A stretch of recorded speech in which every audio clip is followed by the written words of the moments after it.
All right, guys, so what I'm going to do real quick is give you a super short overview on how to think about anatomy whenever you're drawing it, specifically for fashion design. Okay.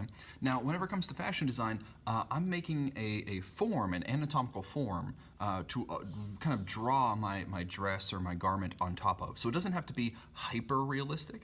A lot of times in fashion design, they'll actually kind of extend the way that the actual form is elongated. So if I was going to draw someone naturalistically, I want them to look more realistic. I'm going to use what's called proportion. I'm going to make sure that the figure is about 7.5 to 8 heads tall. What that means is this. So let's say, for example, that I'm going to go ahead and start drawing, and I'm going to go ahead and draw, here's the guy's head, and I can take that height, right, so right there to there, take this height of his head, and I'm able to change it up, right? So I'm going to use that and multiply it. So 1 head tall, so here's his head, okay. 1 head tall, 2, 3, 4, 5, 6, 7, and 8. Now, technically speaking, humans are like 7.5, but we're going to say 8 heads tall for the sake of argument. Okay, I think that's more simple math. I've never been a good math student, so we're going to say 8 heads tall. Okay, now here's the idea. With this height, I can now start to divide my actual form. So for example, normally right around, say, like your pectorals or kind of your rib cage or so, that's about the point where you start getting kind of this second head or so. So again, right around kind of your pecs. So I know that this guy's rib cage is going to start here. It's going to come down right about here. So that's kind of his rib cage. These are kind of his big beefy pec muscles. There's his delts. He's been going to the gym. He's super cut. Okay. So I know that his pecs are right about there, you know, something like that. Now that I have, and keep in mind, we got to leave a little room here for the neck as well, right? That's important. So his pecs are right about there. Okay, moving down.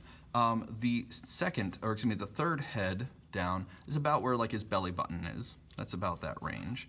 So somewhere in there, belly button, okay?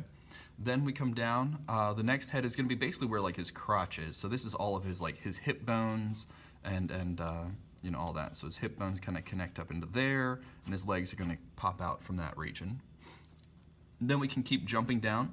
This next one here is basically where like his fingers would come to. Think about the fact that like whenever you put your hands in your pockets are kind of about this distance or so. So his fingers are going to come maybe just to about that line. It's a little bit long, but we can definitely work with that. So his hands are going to be kind of in this region. That means that his arms are kind of in here. We can just slice them in half there. We know that his elbows are going to be somewhere between, or somewhere around like his belly button, maybe a little bit higher than his belly button. So we can assume that his elbows are going to be kind of in that region, right about there. Okay. Now I keep going down. Bring a leg right past his kind of fingertips all the way down here. This is about where his kneecaps are going to be, somewhere in there. Okay. And now I can keep coming down, and his actual feet, the soles of his feet, are going to be touching down here on the 8th head. So that means that his calves are kind of down here, and then his actual feet kind of splay out, kind of like that. Okay. So that's going to give me my correct proportions. We'll give him some nice hairdo too. That looks good. So that's going to give me my correct proportions, right? So again, just repeating. So you've got the first head is the chin. Okay. Your second head down is kind of the nipples, right? Your pecs, we'll say. Okay. The third head down is the belly button. Okay. Coming down then, we've got the crotch. Coming down again, we've got the fingers. Again, we've got the knees. Again, we've got nothing, I guess like the bottom of the calf muscle. And then finally, we've got the feet. Okay, so that's gonna be our breakdown using the 8 heads tall. So it's 8 heads tall, okay? So using this concept now, we want to kind of change it up ever so slightly and see what we can do in the world of fashion as well, because we can always elongate this form. Something else that will come in handy, how wide do I make someone? Well, there's a really easy trick for that too. For the width of someone, take the width of their head and divide it by 3. So I have a head on this side and a head on this side. That's going to give me kind of the width of my overall human. So you wouldn't want them to be like way out there. Because the thing is this, whether you have a larger model or a thinner model or whatever it happens to be, the head is going to adjust that scale, right? So you're always going to be about 3 heads wide and about 8 heads tall. So for from here on out, we're going to say 3 by 8, right? 3 heads tall, 8 heads wide, okay? So next, what happens whenever you want to start applying clothing or you want to elongate this form? Well, let's check out what we can do with that too. Okay, now, what we can do is start to draw and put some clothing on top of our figure. Another thing we can do is also start to elongate the figure. A lot of times you'll see it where these anatomy drawings of kind of fashion models are not 8 heads tall, but are 10, 11, 12, or even 14 heads tall. So we're really stretching out this figure here. For the sake of argument, we're going to stick to 8 heads tall here. I think that's a good anatomical base to start with, but remember that you can always stretch your figure, because the key is this. Unlike in, say, a drawing class or an anatomy class or something like that, where you're trying to make something photo accurate, here we're trying to show off the gown. So if you're a whole lot taller, it's going to allow me to show that gown even more. But for here on out, let's go ahead. We're going to stick to the regular 8 heads tall. So I've got kind of a pen. I've got a whole bunch of different colored paintbrush, or what am I saying, highlighters and colored pencils and a whole bunch of stuff. So I'm going to start with kind of, let's see, start with just my yellow. It's my lightest color. Again, I'm going to start kind of sketching here. Let's see, very lightly. Not too worried about details or anything. I know she's got her chin here. I'm going to have her kind of pick a pose so she's not so static looking. Maybe she's got like her hip cocked out to the side, or maybe she's got like a power pose. She's got like her hands on her hips. That's what we're going to do. Okay, hands on her hips, and she's looking over her right shoulder. So something you can do whenever you're drawing the head is think about the fact that your head has a cranium. That's like where all your brains go. And then I also have kind of the jaw that kind of cuts up and in. Okay, kind of see it there? I'm going to draw a little darker here for you, right? So I've got my cranium, kind of comes down, and my jaw, right? The eyes would go in here, nose, and mouth, right? So a couple things to know about the head, even though we're not putting a whole lot of detail there. Remember one thing, try to avoid the big oval heads, okay? Instead, think about a circle for the cranium and then add the jaw on top of it. That will give you that kind of teardrop shape that you want. The eyes are always in the middle of the head. I know we want to put them a little bit higher up there, but they're not, I promise. They're always in the middle of the head, nose and mouth, okay? So everything basically from the eyes up is just forehead space, because we got a lot of brains. We got to put them somewhere, okay? All right, so let's go back to our sketch here. So we're going to say kind of a quick little sketchy circle, kind of coming around there. That looks pretty nice. Again, I'm just going to use my measurements. 1, 2, 3, 4, 5, 6, 7, 8. Okay. Now again, you can keep on going if you want. I'm going to stick to 8 because, well, I'm normally a drawing teacher, not a fashion design teacher, so I'm sticking with what I know. I know that, let's see, chest is about here, so that means that the rib cage kind of comes along. Notice that as I'm sketching, I'm just using straight lines. You can circles and lines and swirlies all day long, but all this stuff is going to get covered over with the actual gown. So I'm not too worried about how detailed this is. This is more of the dress frame or the form that I'm putting the dress on top of. We want to give her a good power pose, right? So her arms are kind of coming out. We know that right here is about the belly button, and then this is kind of her hips. So give her some hip bones. Large and in charge here. Her hands are on the hips. Arms come out. Hands are on the hips. That's a good power pose. Something like that. Then, what do you think? Her legs are kind of splayed out. She is, taking control of her life. So we know the knees come down to about there, right? Thighs. Okay, kind of wider at the top, a little bit skinnier as we hit the knee. Then the calf muscle comes out. There's a little bit of an angle on there, kind of straight on one side and angled on the other. And then the feet come out. Now I'm taking her a little bit lower because I'm assuming that she's kind of standing and maybe her feet are kind of coming at us a little bit. Okay, arms come over. Again, really rough sketching, just enough to get an idea. Okay, so I've got this dress form. I'm pretty happy with it. Now I want to go ahead and start kind of drawing my dress on top. So I got to think about what kind of dress is this girl wearing, what kind of pose, what feeling is she giving off. That's what I'm going to work on next. Okay, so now I want to go ahead and start sitting in the hot seat here, start figuring out what this gown, what this design is going to look like. I can use a whole bunch of colors. I can kind of play around a little bit. I'm going to start with this highlighter because it's a really light color. So if I mess up or if I'm not happy with something, I'm not going to really ruin the design. I'm not really worried about cleaning up my design at this point. I'm just kind of finding it, right? So in her case, maybe she's got like some high heels on, so we want to kind of maybe bring her ankle and her foot up a little bit more. Kind of give her like a little stiletto or something, I don't know. I want her to have kind of a, I don't know what, maybe like a short skirt, but it's also like a long skirt. How could I do that? Like, oh yeah. So there's like a cutout in it. That would look kind of cool. Okay, that's kind of neat. And then it can kind of come up here, kind of tight fit around the hips, but kind of loose here at the bottom, maybe a little more flowing down here at the bottom. That would look kind of cool. Like it's kind of off kilter. Ooh, maybe even like a third one down here.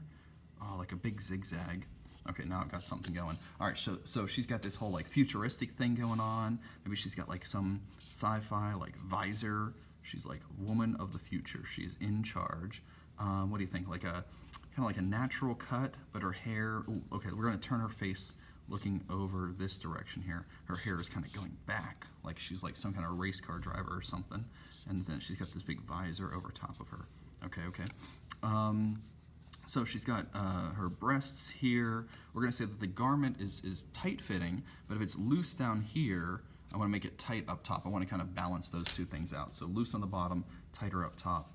But maybe, you know, to balance all these zigzags, I need something, maybe she's got like some shoulder pads or something, kind of balance that, kind of harmonize a little bit. Really tight arms, maybe like I don't know, fishnets or some kind of like a tight kind of spandexy material. And then she's got this, maybe okay, this is gonna cut out like a big V shape. This is like right out of a sci-fi movie. I don't know what my imagination's coming up with now. Tight around the waist, something like that. Okay. All right, design-wise, I'm gonna switch over to another highlighter here. Design-wise, maybe, all right, so I got this kind of V, almost looks like a big kimono kind of vibe. Like these are kind of wrapping around her, big wings, big kimono. Okay, maybe it kind of crisscrosses like a big X, so it goes underneath of her armpits then. Now she looks like a X-Man something. Now making a superhero. So that covers over her chest. All this is gonna be kind of tight fitting. Tight fitting, we're gonna say it stops like at the forearm. Stop it at the forearm right there. Okay. All right, we're getting something. And then the dress, we're gonna say the dress is kind of just casually hanging off of her hips. So it's not really like at her hips, it's just kind of just dangling off the side. Something like that. Okay, I like this. Let's go ahead and darken this in a little bit. I'm gonna switch over to my pen real quick. Let's see what I can do. So we're turning her head, so she's in profile, otherwise she would be in portrait. She'd be kind of looking like at us, right? But profile is whenever you're turning her head, and now she's looking kind of, you know, away from us. So we want her head turned. Again, I can draw over top of anything. Don't be afraid to just keep layering and layering your design. We're gonna give her like a cool headset kind of vibe, like a piece of plastic over her eyes, like a big visor. So her ears like here. There's her visor. Her nose comes out. Lips are in here somewhere. All right, that's good enough for now. She's got like a really tight haircut. It's really cropped. And it's this natural kind of hair, but it's been like pulled straight back.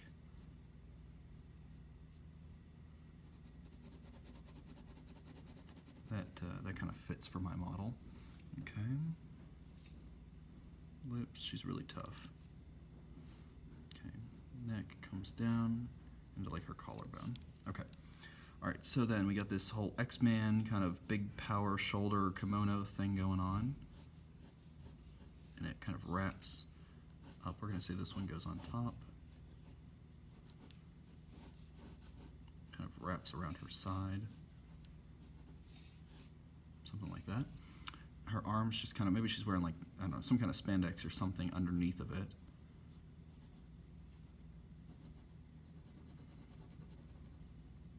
And it stops at her forearm. Because in the future, we need to protect our forearms.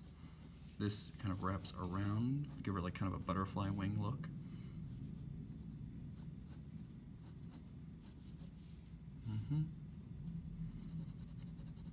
And again, I'm still just in the concept phase. I'm not really cleaning this up to the point of perfection quite yet. I'm still just playing around with the idea of what can I come up with fashion-wise? What design could I make? All right, so her cool spandex thing kind of flows underneath. She's got like a bodysuit of some sort on. Navel is right there, so this is all that spandexy kind of shirt. Kind of tight fitting, right? We'll say this has got like a low collar on it, so like the shirt itself would actually go underneath that kimono. So she's kind of nude from the top up there, like a really low kind of V-cut or something. And then the dress, we're gonna kind of flow with this whole butterfly wing kind of wrapping. So the dress kind of flows over her, kind of loosely wrapping. Then it's gonna wrap kind of around her. Thinking kind of in 3 dimensions now.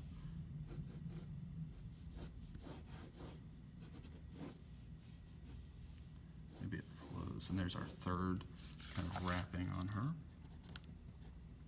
And it just kind of sits gracefully over top of her foot. And she needs those high heels because, man, this is a long dress. Okay, there's her calf. We're gonna say she's got kind of bare legs showing through here. That spandex we'll assume kind of stops. Like so. Okay. All right, and you can tell as I'm going along here, you can really see having that form underlying allows you the freedom as the actual designer to kind of place, almost like a paper doll, kind of lets you place your design on top as opposed to trying to kind of find it as you go along, right? It really kind of frees you up quite a lot. All right, so there's her high heel, big stiletto, spiky going on. Okay, something like that. All right, now that is a powerful, weird sci-fi looking lady. I don't know where I was going with that. But let's keep playing with it a little bit. I would take this design, right, just as it is. It kind of wraps around her, so I want to show that reverse side as well. Kind of wraps around her, and then we'll just say it kind of goes right back again. Got to think about where this fabric is actually going if I was going to try and build it or construct it.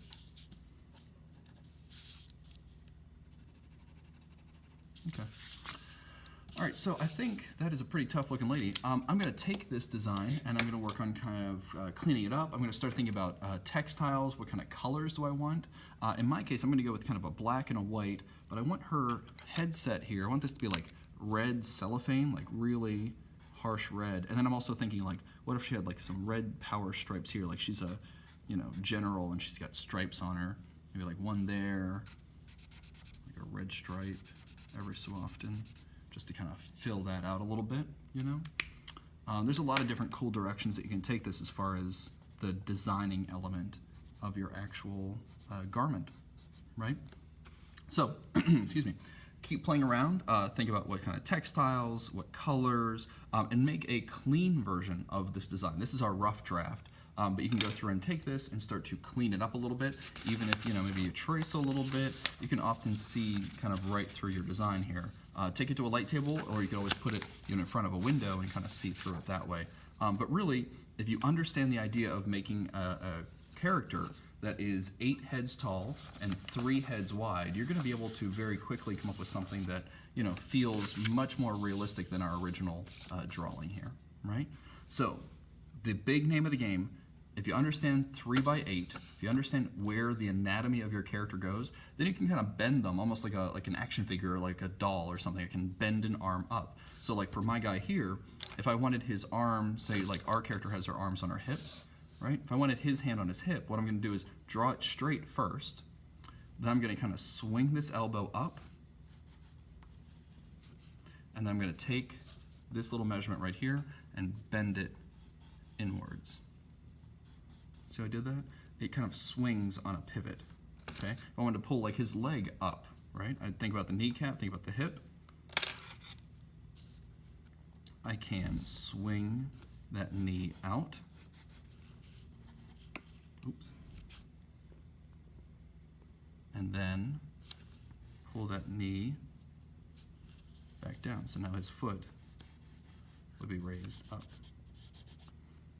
Cool? So think about it like kind of a paper doll or an action figure or something that you can manipulate and bend to get a cool looking pose, and then just put your clothes on top of it, right? You're drawing right on top of it. So this is different than like maybe you were in elementary school and you might have drawn like this before. I've seen a lot of students early on in life, you know, you kind of draw your kind of stick figure character, right? And then they draw the clothes on top of the stick figure character, right? Well, even though this stick figure guy is wrong, the concept is still the same. I'm drawing clothes on top of a model, right?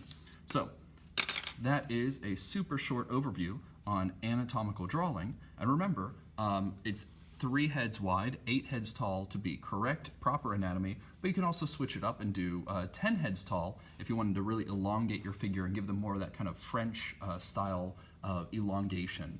But think about like the flowing of your fabric. Think about how it bends around your character, right? So not flat two-dimensional shapes. Kind of bend them around. Think more like ovals, right? This is bending around a form, right? So I could have something going through because I'm bending it. Okay? Have fun, guys.